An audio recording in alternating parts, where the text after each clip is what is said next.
नमस्ते दोस्तों, आपका स्वागत है हमारे YouTube चैनल साइंस ब्लॉग 304 पे। आज का पहला क्वेश्चन है, which atomic model was proposed by J Thompson.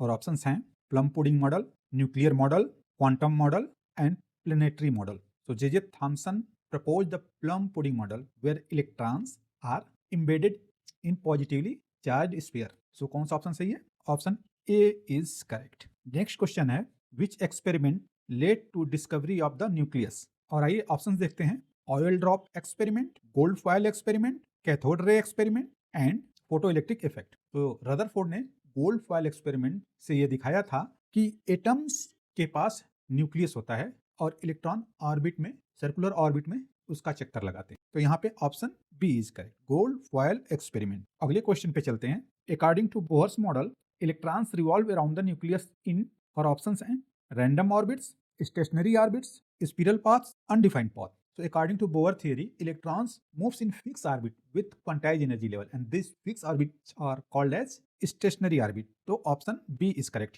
अगले क्वेश्चन पे चलते हैं। विच of the following is limitation of Rutherford's atomic model. और ऑप्शंस क्या क्या दिए हुए देखते हैं। It could not explain spectral lines, it explain energy quantization, it supported Bohr's theory, it explain electron stability. तो कौन सा ऑप्शन सही है? जी हाँ, यहाँ पे option A is correct. It could not explain spectral lines. Rutherford's model failed to explain the discrete spectral lines observed in atomic spectra.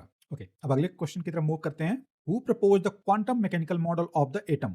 And options are Bohr, Schrödinger, Rutherford and Dalton. तो quantum mechanical model propose किया था Erwin Schrodinger ने using wave equation, that is called Schrodinger equation. So option B is correct here. Now we will move to next question.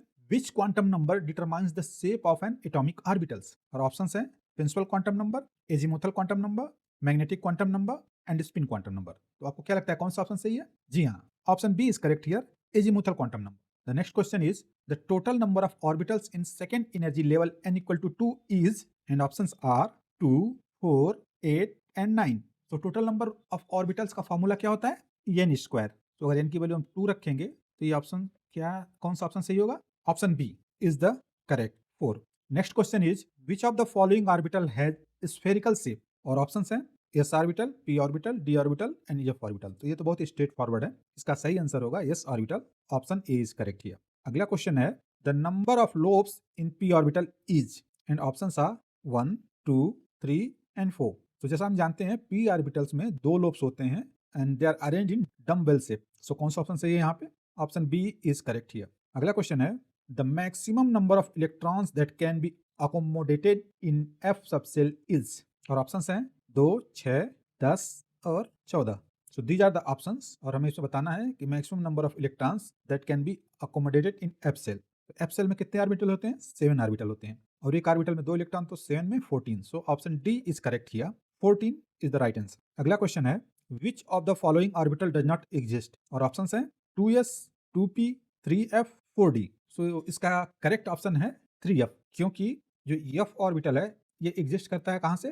जब n की value equal to और greater than 4 हो, तब f orbital start होता है। तो यहाँ पे करेक्ट ऑप्शन है C, 3f। Now we will move to next question. The nodal plane of px orbital is, और ऑप्शंस दिए हुए हैं yz plane, xz plane, xy plane and none. तो जैसा हम जानते हैं px orbital lies along the x axis, so its nodal plane will be yz। सो यहाँ पे कौन सा ऑप्शन सही है? Option A is correct. अगला क्वेश्चन है, the number of radial nodes in 3p orbital is, और ऑप्शंस दिए हुए हैं 0, 1, 2 एंड 3। तो रेडियल नोड का फॉर्मूला क्या होता है? अगर हम रेडियल नोड को rn से डिनोट करें तो इसका फॉर्मूला क्या होता है? n minus l minus 1।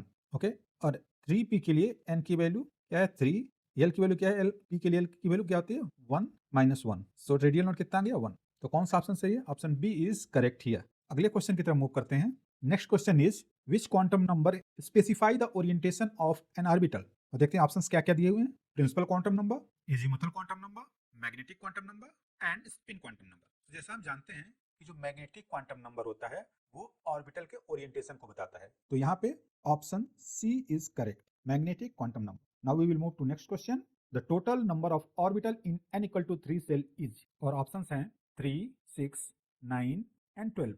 तो जैसे मैंने पहले बताया था कि टोटल नंबर ऑफ ऑर्बिटल के लिए फॉर्मूला क्या होता है? n स्क्वायर, और यहाँ पे n कितना है? 3। तो 3 का स्क्वायर कितना हो जाएगा? 9। तो कौन सा ऑप्शन सही है? Option C is correct here, 9। The next question is the number of electrons in an orbital is limited by. आइए देखते हैं ऑप्शन क्या क्या दिए हुए हैं.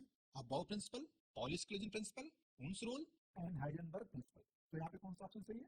Option B is correct. Pauli exclusion principle which states that an orbital can hold maximum 2 electrons with opposite spin.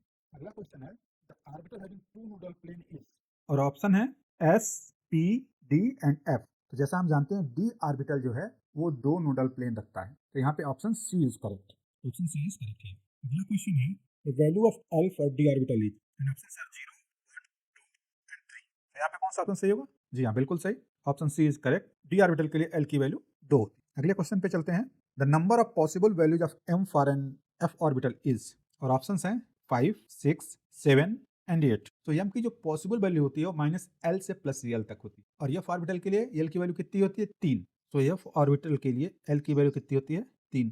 और इसका रेंज क्या होता है? Minus L two plus L तक. तो क्या होगा? -3, -2, -1, 0, 1, 2 एंड 3. कितनी टोटल वैल्यू हो गई?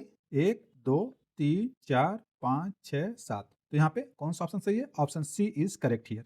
अगले क्वेश्चन की तरफ बढ़ते हैं. Which orbital is filled first according to aufbau principle. और ऑप्शंस हैं 3D, 4S, 5P, 4P and 5S. तो ये n+l रूल है बेसिकली, n+l रूल. और इसके हिसाब से अगर 4S का हम वैल्यू देखें 4S का तो n+l कितना होगा? 4 प्लस S ऑर्बिटल के लिए की वैल्यू 0, 4. एंड 3D का देखें तो 3 + 2, 5. तो 4S के लिए n+l की वैल्यू कम है इसलिए 4S पहले फील होगा एंड 3D बाद में. बाकी तो इससे अधिक ही है 4P and 5S. So correct option is B, 4S. अगले क्वेश्चन की तरफ बढ़ते हैं. The degeneracy of 3D orbital is. And options are 3, 5, 7 and 9. हम जानते हैं डी ऑर्बिटल में 5 सब ऑर्बिटल होते हैं और इक्वल एनर्जी शेयर करते हैं इसलिए उसको हम डिजेनरेसी भी कहते हैं. तो इनकी डिजेनरेसी कितनी है? 5. Option B is correct here.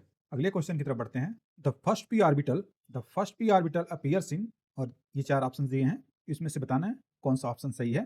तो पी ऑर्बिटल स्टार्ट होता है n = 2 as n = 1 has only s orbital. तो यहाँ पे क्योंकि n = 1 जो है वो सिर्फ s ऑर्बिटल रखता है, p नहीं रखता है. n = 2, 2s और 2p रखता है. तो यहाँ पे option B is correct. Option B, n = 2. अगले क्वेश्चन की तरफ बढ़ते हैं. The number of nodes in 2s orbital is. n - l. 2s के लिए क्या होगा? 2 - 1 दैट इज 1. अब देखते हैं ऑप्शन क्या क्या दिया हुआ है. A0, B1, C2 and D3. तो option B is correct here. अगले क्वेश्चन की तरफ बढ़ते हैं. Which orbital corresponds to n = 4 and l = 3. और ऑप्शंस हैं 4s, 4p, 4d and 4f. So l = 3. l = 3 means कौन सा ऑर्बिटल होगा? f. और n = 4 मींस ये प्रिंसिपल क्वांटम नंबर है तो इस सेल को बताता है 4, 4f. So option D is correct here. अगले क्वेश्चन की तरफ बढ़ते हैं. The shape of dxy orbital is spherical, dumbbell, cloverleaf, complex. तो करेक्ट ऑप्शन है क्लोवरलीफ. तो दोस्तों आज के लिए बस इतना ही. अगले वीडियो में मिलेंगे एक और इंटरेस्टिंग चैप्टर वाइज एमसीक्यूज के साथ. Thank you for watching. Take care. See you soon.